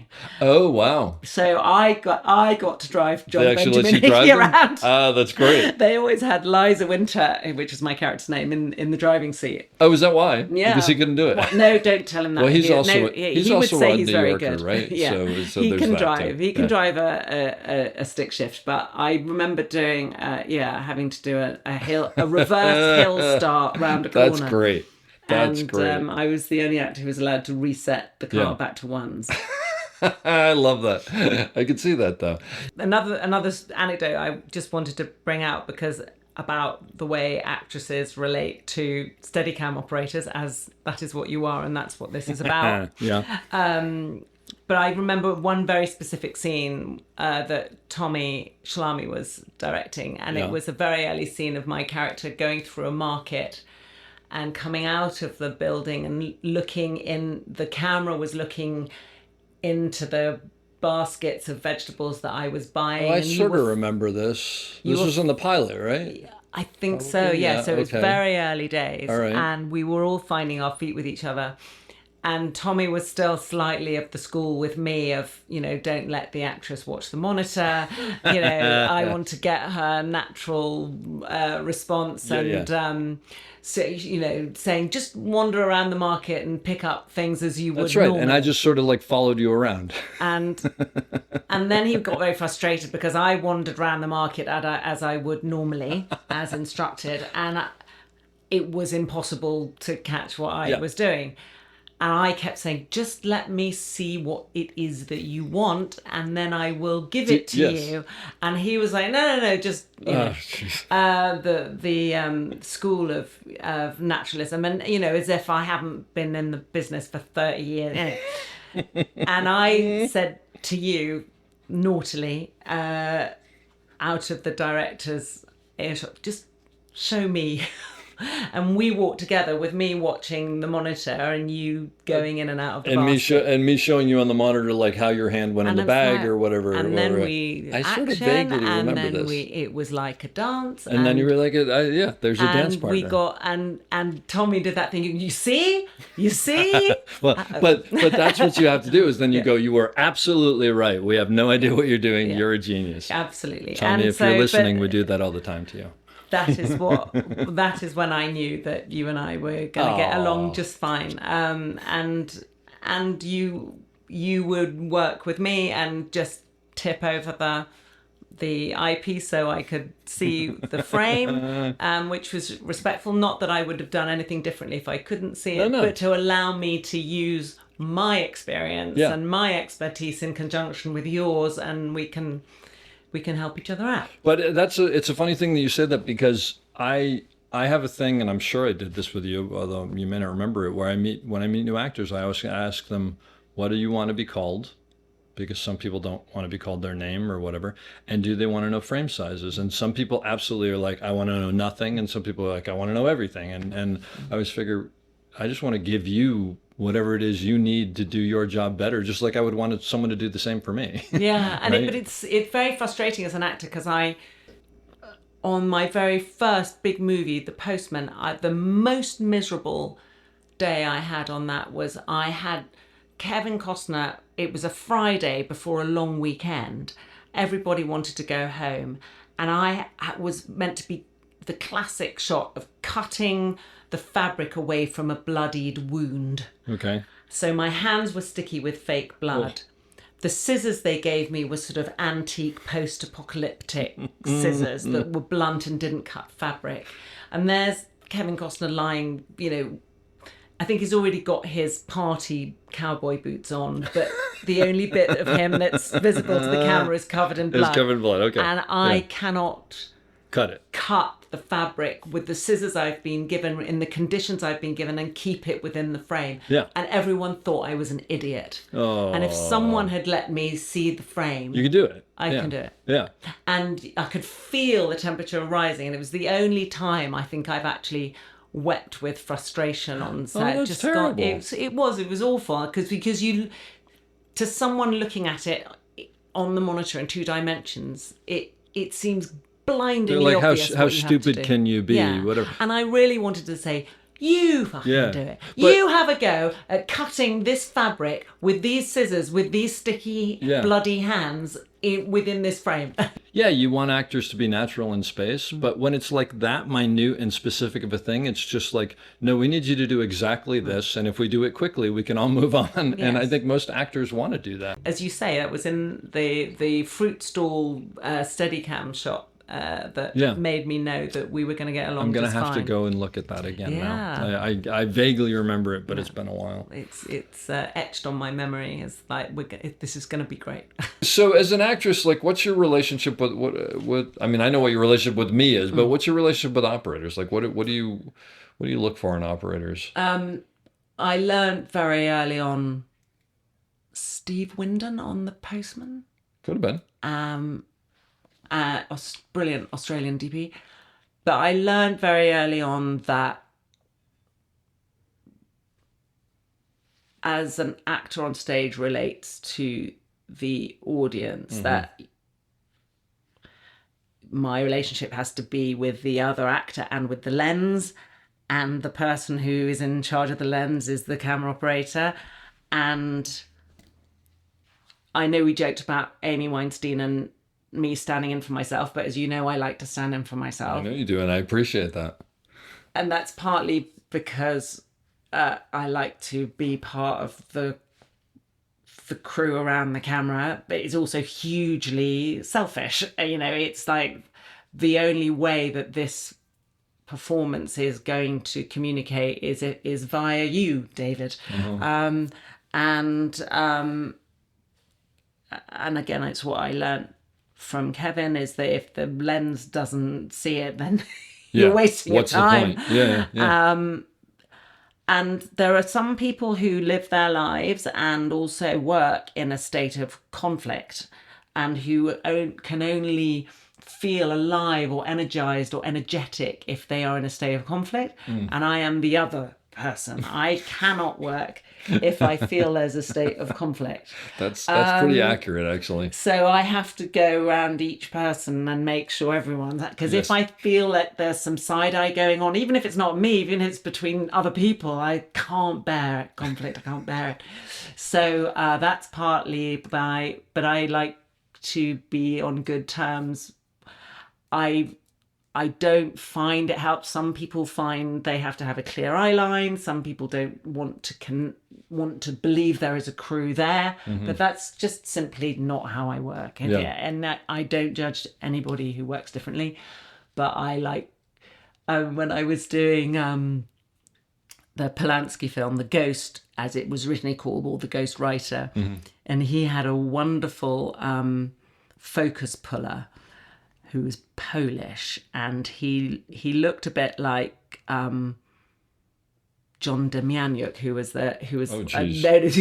he literally the was Nazi one guard. of the exactly one of the people who were on trial at the time, and the way I don't understand about lenses, but all I know is that the lens was incredibly close in that's the way that's the way Polanski works, and sometimes almost sort of the matte box sort of pressing against my gosh. forehead, you know, really strange way of working. And John Demianiuk was in his very thick glasses, which for a focus puller was worrying. Because back then they were right next to the camera. Twiddling his knobs, Yeah. and he very thick glasses, and just before every take, I can't do this for you because this is podcast, but he would look at me and he'd give me a big wink. just before, just on rolling, but just before action. I get a little wink. And Is that a good thing or a bad thing? to me, it was delightful. Oh, okay. It meant that he There's and a I made a connection. connection. Yeah. But another actor would have had him No. removed. I mean, you can't on a Polanski set. You know, this guy had been working with Polanski Yeah, but for still. years. But so that to me, that was a good thing. Yeah. And so my relationship with the camera and with the camera operator is incredibly important, and I like to try and establish it when I first come on set. So, but some people never do say hello, my name is, or Yeah, look, everybody's different, but what I'm wondering is like, what are you aware of us there when you're acting? I mean, maybe that's a silly question. Or are you assuming that we're doing what we need to do and you're going to do what you do? I just don't know how to describe it. I think once it gets to action, I just go somewhere else. Yeah. But it's a bit like a hypnotic state because you're still aware, but I think we discussed this the other day, that I realise now, having talked to you about it, that there are sort of two performances. There's the one when it's when the camera's on you, and then there is the performance you give for the other person when you really are part of the camera team. You know, when you're off camera, off camera doing the reverse, and you have to keep your eye line as close as you can to draw the other actor's eye line close to the camera, but also not elbow the focus puller or the. I mean, focus pullers are half a mile away now, but in the old days they were there. And there's the dolly grip and the camera operator, and then the dolly, which is like some sort of machine covered in things to trip actors up. A small car, yes, or ram your ankles. So yeah, and I love that bit. I love being part of the team that is making the other actor's performance, as good as it can be. And that, you mean you love that bit when you're off camera? Yeah. Oh, interesting. Yeah, I like to acquire skills and to know what everybody is trying to achieve. I think it's fascinating. And I knew when I started, I knew the interstices of theatre and stage and what you have to do and how to make something look like something else, but I didn't know any of it. And I often describe it as sort of sushi to Christmas dinner. Like theatre is Christmas dinner. It's like there's plates everywhere and there's all sorts of food and there are 20 glasses and everyone eats and drinks and makes a noise, and then you all go home. And then filming is one beautiful piece of sushi. Wow, I like that. A day, like you act for 4 minutes a day. Yeah. Like in theatre, you act for 3.5 hours a day. Yeah. 4 minutes. Yeah. And those 4 minutes have to taste so good. That's great. I love that. That's fantastic. So and I love it when, and that, because I don't get the euphoria of a round of applause, which I love. Mm-hmm. So you have to find your euphoria in other ways. Now, like when you've done a scene, do you get feedback, visual feedback or whatever off the crew to feel how it's gone? Like, are you... I remember I got in a car, I was on The Sixth Sense, and again, I'd spent a lot of time waiting around in a hotel room, and I got into the car with the driver, and he said to me, "Are you high? What are you... like you're grinning and smiling and laughing to yourself?" And I was like, "I've just spent a day acting. I'm just on the way home, you're saying? Very, very happy." Oh, that's so great. Very happy right now. That's fantastic. Yeah. You know what? Because you just mentioned it, I do want to ask you this. I mean, was that a just completely bizarre experience to be playing that character who's interacting but not interacting? In The Sixth Sense? Because of the nature of once they'd explained it to me, yes. Yeah, no, that was really fun. That was really interesting. And again, I pride myself. I can put this in. So in the scene in the restaurant where when he says, "I'm sorry, I'm late" or something, right? Exactly. And it's her birthday or it's someone's their birthday. Anniversary. Yes, anniversary. Yeah. And she was silent throughout the scene. Yeah. And just got up and left. Yeah. And I put in, and I asked permission of Night, but in the original script, she says nothing. And I said, "Can I say happy anniversary?" As if you would say it to yourself if you'd just gone and had dinner on your own to celebrate your anniversary after your husband's died. Yes, yeah. And you would go, "Happy anniversary." This is what I would have heard almost, or whatever. Yeah, or that was sort of almost sad. Oh, how great! Yeah. / mournful, sarcastic. Yeah, no, I remember. Yeah. And or it could be read as saying it to him as a fuck you. It made the cut. No, and now that you mention it, I remember. But were there times in that where you did, just because you're a human being, react and that you had to do another take? I mean, was there stuff where you fumble? No, I don't remember that. I don't remember that happening. But, there was some takes I was playing to a piece of sticky tape. So, all right, let's bring that up. How do you do that? Because I always feel badly when we have to do that and go, can we? I give you a piece of tape inside the map box, and I always feel. I mean, we have to, but sometimes it's very sad that you can't use the other actor. Sometimes it's an advantage. It's an advantage. I'm not going to name names, but yeah. Again, it's that hypnotic state where you're just you're just going into where you have to go to where you go. Yeah. It's one of the things I think I'm good at, and then I quite often, I think I did on the shot we did, I forgot to do the map box and went for the actor. I don't know how you even do as much as you do without looking at the person who's also there. Yeah. What is acting? I think it's really important to go back to the word play. We play a role, and playing is what kids do with a bat and a ball, but it's also a play. It's called a play. And you can be as serious as you want or as flippant as you want. To me, if you are laughing, you are emotionally available to laugh or cry. Oh, that's interesting. And I think the element of play is really important. And when you have an actor who will play with you, it's like there are two ways of playing tennis. Like you can play tennis to,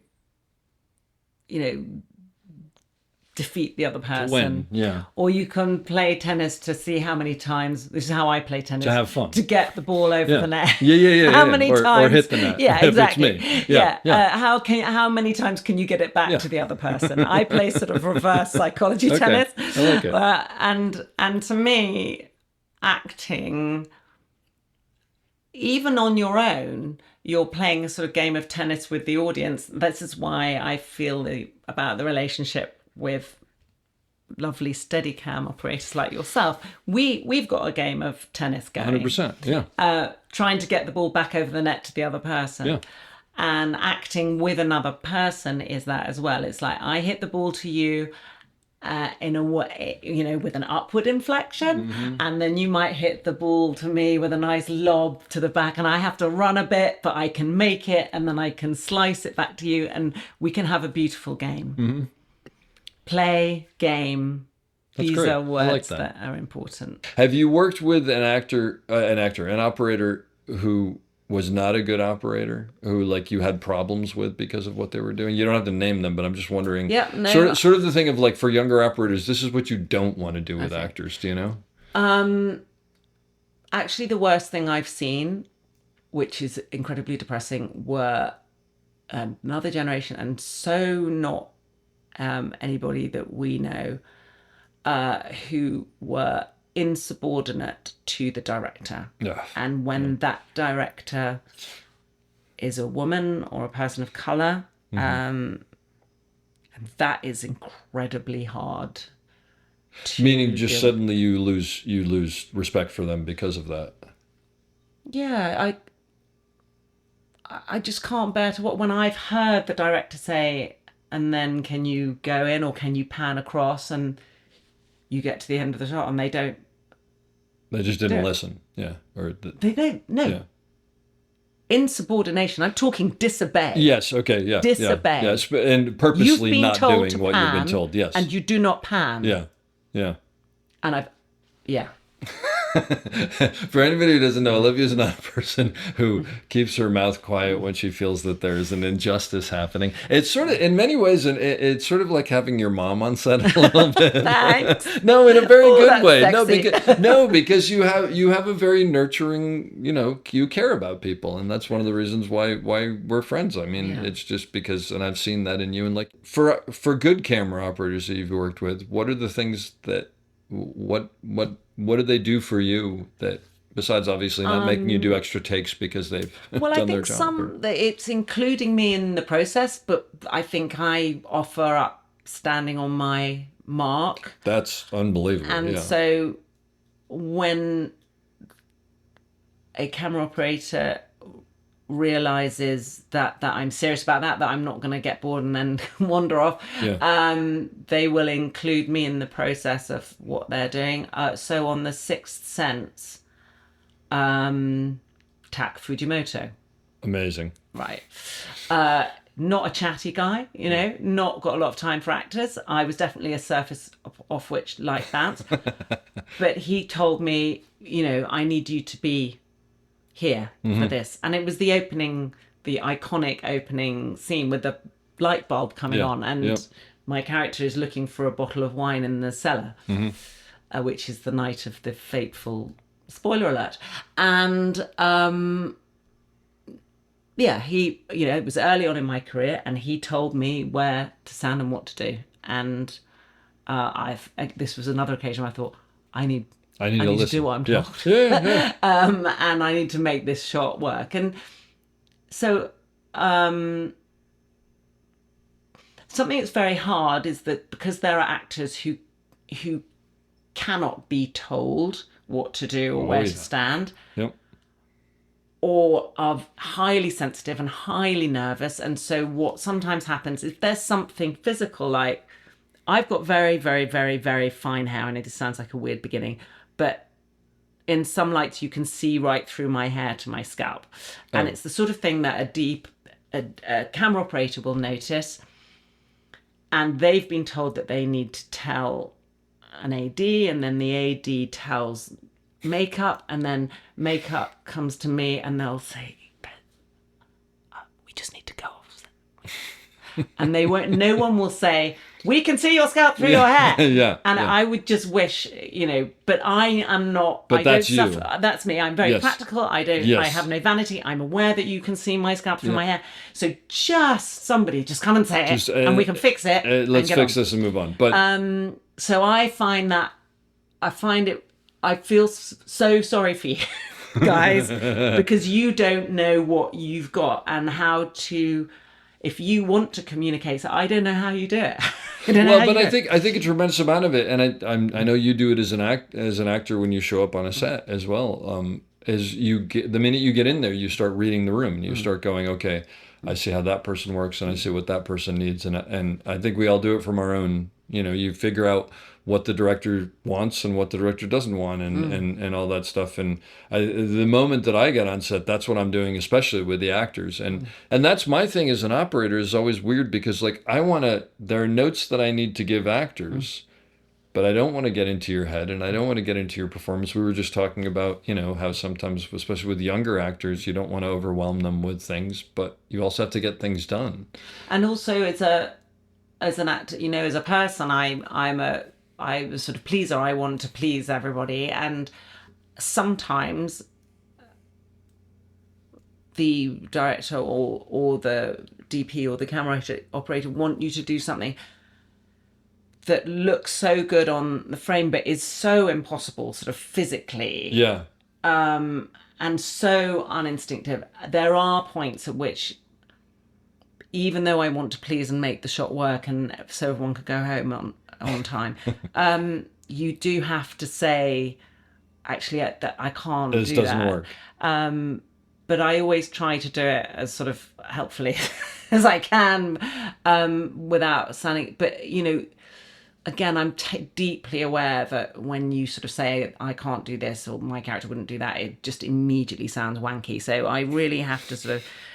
But it takes a lot for me to go, I'm sorry that I just don't think I can make that work. Yeah. And the person who didn't give a toss about that was Polanski again. You know, I had to do something like put some incredibly important plot point prop sort of onto down on a bed with a pen and a pad of paper, and he was getting so funny. She goes, "No, you put it down like this," and he comes over and he does it for you, and you go, "Look, but you're a 5'2" Polish 86-year-old," and it's very hard if you at some point you actually have to stand up for your character and for the role and for yourself, the right? performance. I mean, you know, and all that. So that's when I call a halt, and that's where theatre is rehearsal. Then it becomes instinctive, and then you do it. And sometimes you do, and particularly with Steadicam, I genuinely believe it's like dancing. Oh, there's no question about it. Yeah. And the third or fourth take is suddenly you're tangoing, you know, with the same. No, there's no question. You're both about on the same foot. You're breathing the same breath, and one of the most sort of profound experiences I've had when I realised that Steadicam operators were my best friends in the world was I was making a show called Counterpart, and we were shooting in Berlin, and I had a lot of Steadicam work with amazing Steadicam operator called Carsten, and I was terribly, terribly ill, but nobody knew what was wrong with me, and I was days away from being diagnosed with a cancer in my pancreas. But I was in denial about it, and doctors thought I was crazy and malingering, both which I have written down on from different doctors.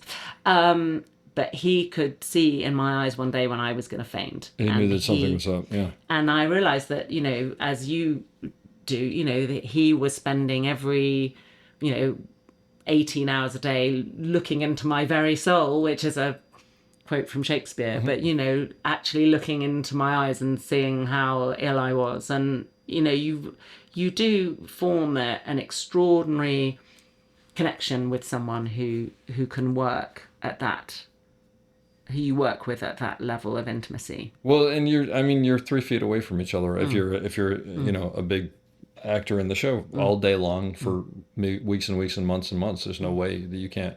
There are some actors I've worked with who have had absolutely no connection with because they've had no desire to, and all right, that's your thing. But it's not the work. I don't think the work is going to be as good when that happens. No, it's acting such a strange. It's as varied as every human being on earth, for the experience. But I find, for me, that developing that kind of physical habitual understanding with someone, it can only be good. Yeah. When it happens, it's amazing, which is one of the reasons I like you. But I don't like the fact that you're seeing other Steadicam operators. I'm very sorry. I'm sorry that should be in your contract. That you wouldn't have wanted to be on that one. That's fine. I was not well, but it was just a moment when I realised that. That sometimes people know you better than you know yourself. Yeah, well, because we're all in self-denial about certain things, and we've talked about that. So the other thing I want to ask you about is, because we've talked about this a lot, you have a family, and yet you travel, and you live this crazy carny lifestyle that we do. How do you make that work? Like, how do you? The absolute bedrock is my husband, Rashan Stone, who is an actor and writer and musician. He's a sort of quintuple threat, but fortunately we don't have a lot of casting crossover, him being a 6'3" African American. So there are some really important factors for us. Is for some reason neither of us have the jealous gene, so he and I are not jealous of each other's careers, and we had children very quickly in our relationship, and we knew that we wanted one of us always to be with the kids. And so we said it is the absolute duty of the person who is away and working, because we both love our work, to enjoy the work and to, while you're away, to socialize with the people you're working with. That not to commit the other person to going back to the hotel, eating alone, not seeing anyone, not hanging out. And positively encourage the person who's not having to go to bed at 7 o'clock and get up at 4 a.m. or whatever with the kids and do the school run and go to the supermarket and change nappies, change diapers, as you would say. That the other person should be having the best time That's possible. wonderful.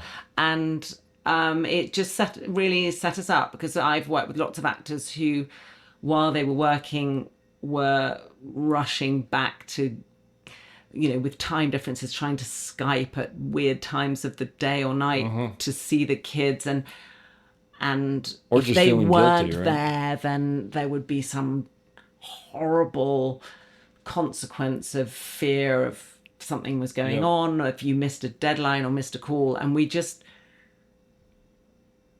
we have a completely exclusive relationship, but we don't have the jealous gene. I don't know how that happened, but we're just very lucky. No, but I it's interesting that you said that, because there is that thing of like, sometimes when you're on location, you there's a tendency to feel badly about like, well, I am in Prague. And I'm in Atlanta at the fourth hotel, with a beautiful swimming pool and a steam room, and that actually alleviates a lot of that sort of feeling guilty about like, well, I'm staying in this nice hotel or whatever. Yeah. And it is. And Rashan has had a good career, but at times, I've had long periods of work, and he writes as well. And so when I get back from a job where I've stayed in a beautiful hotel and been flown first class and had lovely meals out with dear people, he gets to go away for a bit, and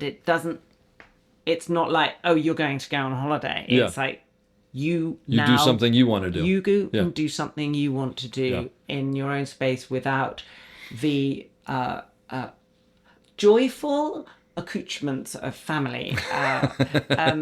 Because and then we also have time together. I'm not saying it's been easy. It's not always. The theory is all very well, but those factors, the fact that he is an extremely good parent and in many ways a superior parent to me, and that from the minute our children were born, it was 50-50. It was like, you do one diaper change, I do the other.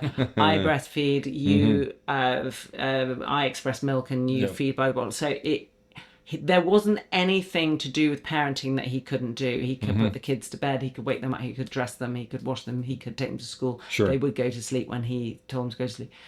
As I said, better at it than I am. Well, but the point being that when you go away, it's not like suddenly he's going, oh God, how do I do all this or whatever. There is a look I know of a woman, again, I get tearing up a bit, sitting in a makeup chair, looking at the mirror but not seeing herself, and that is the 10-mile stare of a woman who doesn't know who the fuck's looking after her kids. Oh, wow. Or she's left her kids with someone she doesn't trust.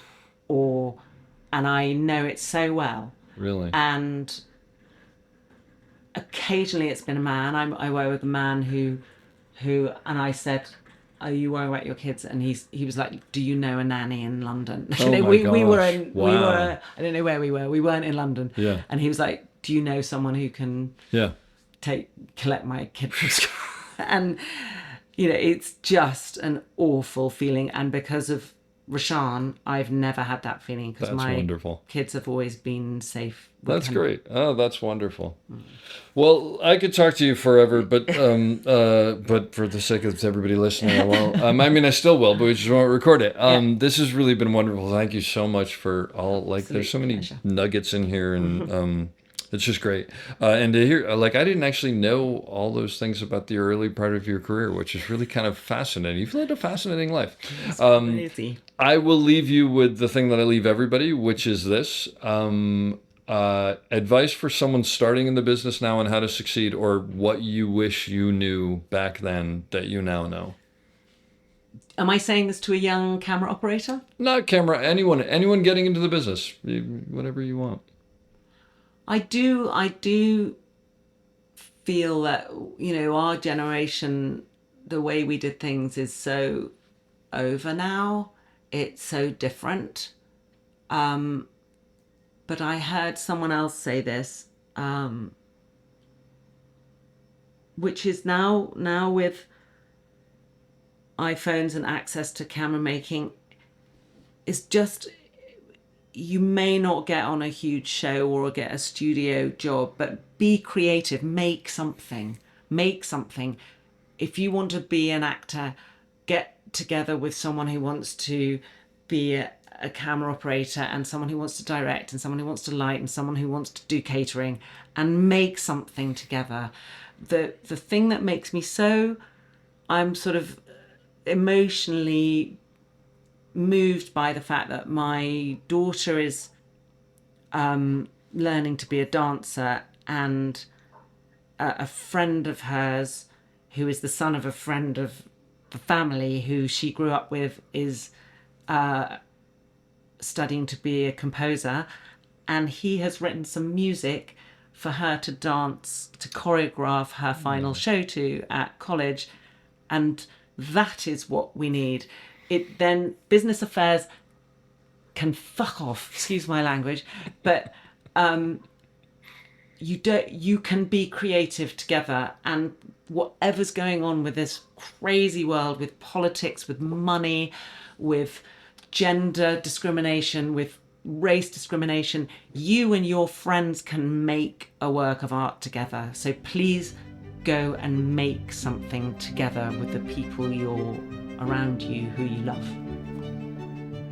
I hope you enjoyed that as much as I did. We'll be back soon with another great episode.